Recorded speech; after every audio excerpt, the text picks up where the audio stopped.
Wysteria, energy, twister.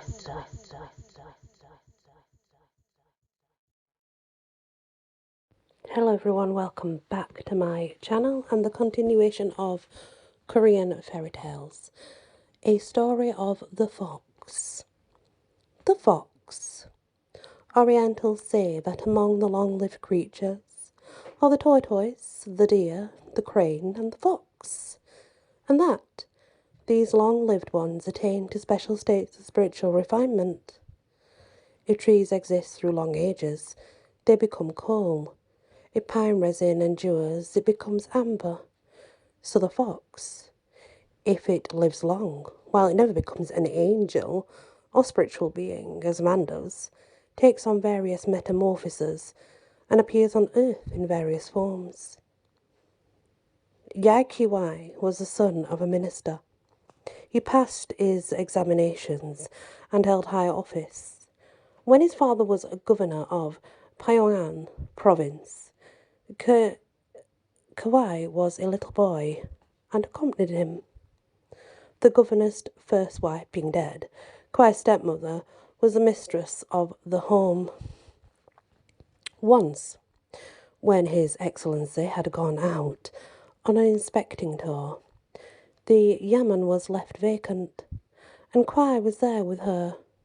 In the rear garden of the official quarters was a pavilion, called the Hill Pagoda, that was connected by a narrow gateway with the public hall. Frequently, Kawai took one of the yeoman boys with him and went there to study, and once at night, when it had grown late, the boy who accompanied him had taken his departure. The door opened suddenly, and a young woman came in. Her clothes were neat and clean, and she was very pretty. Kawai looked carefully at her, but did not recognize her. She was evidently a stranger. There was no such person among the dancing girls of a yamen. He remained looking at her, in doubt as to who she was, while she, on the other hand, took a place in the corner of the room and said, "Nothing." "Who are you?" he asked. She merely laughed and made no reply. He called her. She came and knelt down before him, and he took her by the hand and patted her shoulder, as though he greeted her favourably. The woman smiled and pretended to enjoy it. He concluded, however, that she was not a real woman, but a goblin of some kind, perhaps a fox, and what to do he knew not. Suddenly he decided on a plan. He caught her, swung her on his back, and rushed out through the gate into the yamen quarters, where he shouted at the top of his voice for his stepmother and servants to come. It was midnight, and all were asleep. No one replied, and no one came. The woman, then, being on his back, bit him furiously at the nape of the neck. By this he knew that she was a fox. Unable to stand the pain of it, he loosened his grasp. When she jumped to the ground and made her escape, was never seen no more.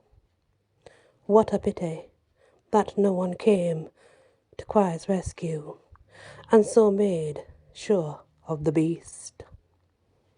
In bang. Well, the next one is Cheung Puk Chang, the seer. I'd love to know what the seer is in Korean, because my grandma always called me the seer, S-E-E-R, exactly the same way. I apologize if my pronunciation is wrong. I am not Korean. I do not know the Korean language, but I am trying my best. Cheung Puk Chang, the Yo Yok Kyu Sul, one of Korea's noted histories, says of Cheung Puk Chang that he was pure in purpose and without selfish ambition.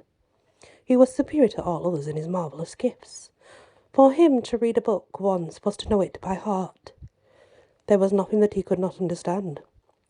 Astronomy, geology, music, medicine, mathematics, fortune-telling, and Chinese characters, which he knew by intuition, not from study. He followed his father in the train of the envoy to Peking, and there talked to all strange peoples whom we met without any preparation. They all wondered at him and called him the Mystery. He knew, too, the meaning of the calls of birds and beasts, and while he lived in the mountains he could see and tell what people were doing in the distant valley, indicating what was going on in each house, which, upon investigation, was found in each case to be true. He was a Taoist, and received strange revelations. While in Peking, there met him envoys from the court of Lu Chu, or Lo Chu, or Lu Chu, it's Loochoo, who also were prophets. While in their own country they had studied the horoscope, and on going into China knew that they were to meet a holy man. As they went on the way, they asked concerning this mysterious being, at last reached Peking.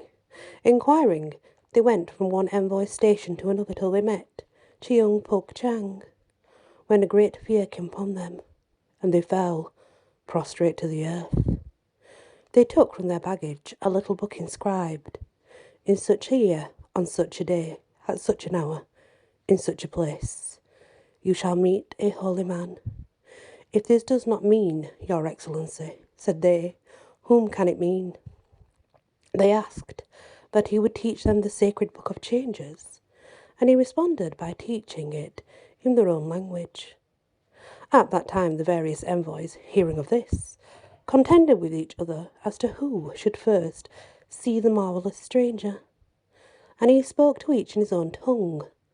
They all, greatly amazed, said, He is indeed a man of God. Someone asked him, saying, There are those who understand the sounds of birds and beasts, but foreign languages have to be learned to be known. How can you speak them without study? Puk Chang replied, I do not know them from having learned them, but I know them unconsciously. Oh, that's what I tend to do. Wow. Puk Chang was acquainted with the three religions, but he considered Confucianism as the first. Confucianism. Its writings, as handed down, said he, teach us filial piety and reverence. The learning of the sages deals with relationships among men, not with spiritual mysteries, but Taoism and Buddhism deal with the examination of the soul and the heart, and so with things above and not with things on earth. This is a difference. At 32 years of age, he matriculated, but had no interest in further, literally, study. He became instead an official teacher of medicine, astrology, and mathematics. He was a fine whistler, we are told. And once, when he had climbed to the highest peak of the Diamond Mountains, and there whistled, the echoes resounded through the hills, and the priest was startled and wondered whose flute was playing. There is a term in Korea which reads, He an pang kwang, spiritual eye, distant vision. The seeing of things in the distance. This pertains to both Taoists and Buddhists. It is that, when the student reaches a certain stage in his progress, the soft part of his head returns to the primal thinness that is seen in the child to rise and fall when it breathes. From this part of the head go forth 5 rays of light that shoot out and up more and more as the student advances in the spiritual way. As far as they extend, so is the spiritual vision perfected, until at last a Korean sufficiently advanced could sit and stay and say, In London today, yes, in London today, such and such and a great affair is taking place. For example, Soatam, who was a Taoist sage, once was seen to laugh to himself as he sat with his eyes closed. When asked what he was laughing at, said, Just now, in the monastery of Ha Hin, 300 miles distance, there's a great feast going on. The priest stirring the huge kettle of the bean gruel has tumbled in, but the others do not know this and are eating the soup. News came from the monastery later that proved what the sage was seeing was actually true. The history of Confucius, too, deals with this when it tells of going to his disciple Anya and looking off from the Tai Mountains of Shantung toward the kingdom of On. Confucius asked Anya if he could see anything, and Anya replied, I see white horses tied at the gates of On. Confucius said, No, no, your vision is imperfect. Desist from looking. They are not white horses, but rolls of white silk hung out for bleaching. The story. The master Puk Chang was a noted Korean. From the time of his birth he was a wonderful mystery. In reading a book, if he but glanced through it, he could recall it in word for word, without any special study. He became master of astronomy, geology, medicine, fortune-telling, music, mathematics, geometry, and so truly a specialist, he was known now as them all.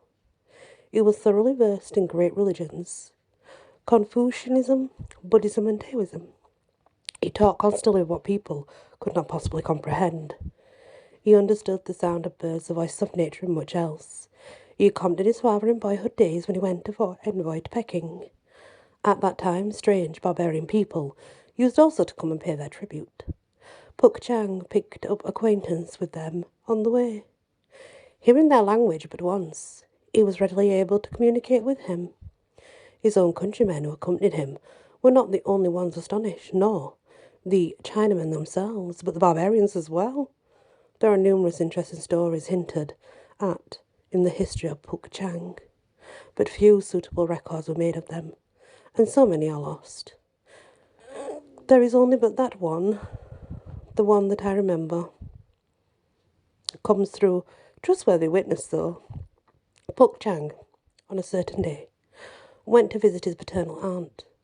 She asked him to be seated, and as they talked together said to him, I know some harvesting to do in Yongnam County, and sent a servant to see it. His return is overdue, and yet he does not come. I am afraid he's fallen in with thieves, or chanced on a fire, or some other misfortune. Puk Chang replied, Shall I tell you how it goes with him, and how far he has come on the way? She laughed, saying, Do you mean to joke about it? Puk Chang, from where he was sitting, looked off apparently to the far south, and at last said to his aunt, He is just now crossing the hill called Bird Pass in Mun Kayong County, Kayong-sang Province. Hallo, he's getting a beating just now from a passing young gentleman, but I see it is his own fault, so you need not trouble about him. The aunt laughed and asked, Why should he be beaten? What is the reason, pray? Puk Chang replied, It seems this official was eating his dinner at the top of a hill when your servant rode by him without dismounting. The gentleman was naturally very angry, had his servants arrest your man, pull him from his horse, and beat him over the face with their rough straw shoes.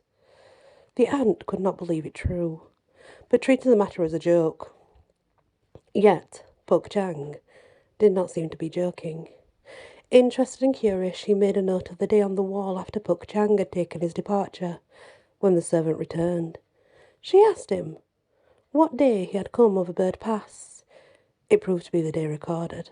She also added, Did you get into trouble with the young man there when you came by? The servant gave a startled look and asked, How do you know? He then told all about what happened to him, and it was just as Puk Chang had given it, even to the very smallest detail. The end. Thank you for listening to these Korean fairy tales. Aren't they beautiful? Anyway, join me again for some more soon. Many blessings. Wysteria. Energy. Twister.